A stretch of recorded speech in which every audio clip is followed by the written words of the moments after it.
13 бап. Азил тамаша, нарт жана чатыраш жөнүндө.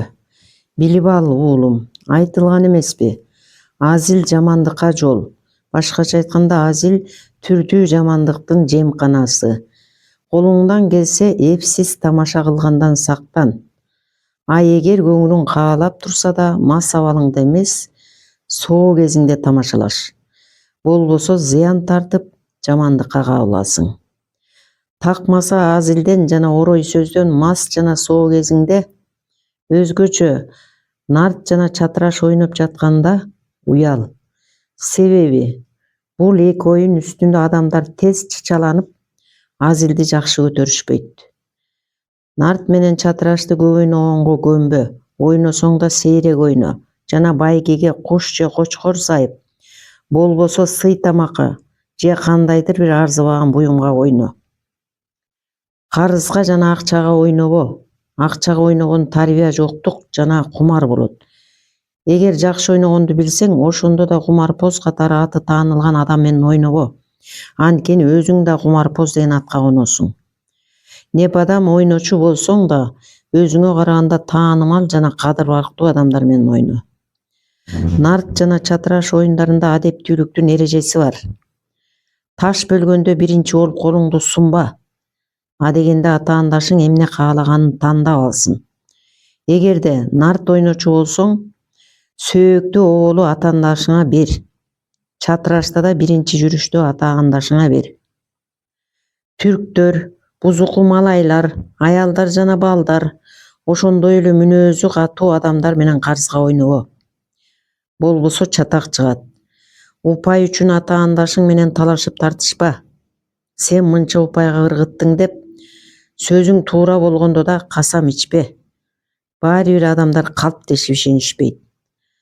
Ар кандай чыр-чатактын башы азил болгондуктан, азилдешүү кемчилик жана күнөө болбосо да, түгүл пайгамбар өзү да азилди сүйсө да, сен азилдешкенде кылдат бол. Айшанын үйүндө бир кемпир болот. Ал бир сапар пайгамбарга кайрылат.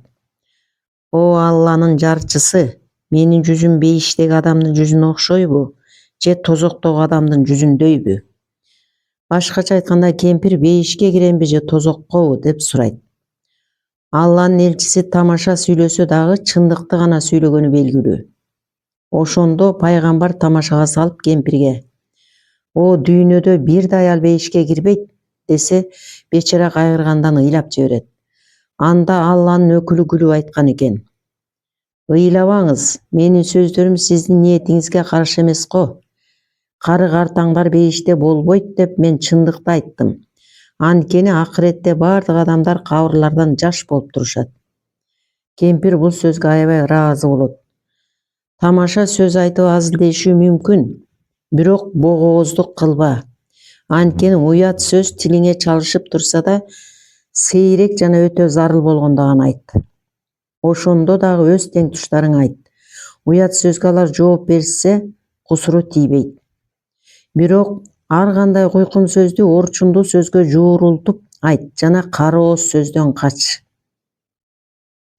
Ырас азил куйкундуу сөздөрсүз болбойт, бирок чектен чыкпоо керек. Азил сөз ар кандай кадыр абыройду көзгө илбей кемсинтет. Эмне гана айтпагын, аргастан ошондой сөздү угасың. Адамдар сенден эмнени алса, алардан ошону күт. Эч ким менен чырлашпа. Чырлашкан эр кишинин иши эмес. Бул аялдардын жана балдардын энчиси. Ошон үчүн кокус урушуп чырлашып калсаң, айталчу сөзүңдүн баарын жана эмне билгениңди аянбай төкпө. Шундай кылып чырлаш, жарашканга орун калсын жана шалпып белжиребе. Ошол замат уят сыйтты жыйыштырып койбо. Пас адамдардын эң жаман адаты шалпып сүйлөмөйү жана уятсыздыгы.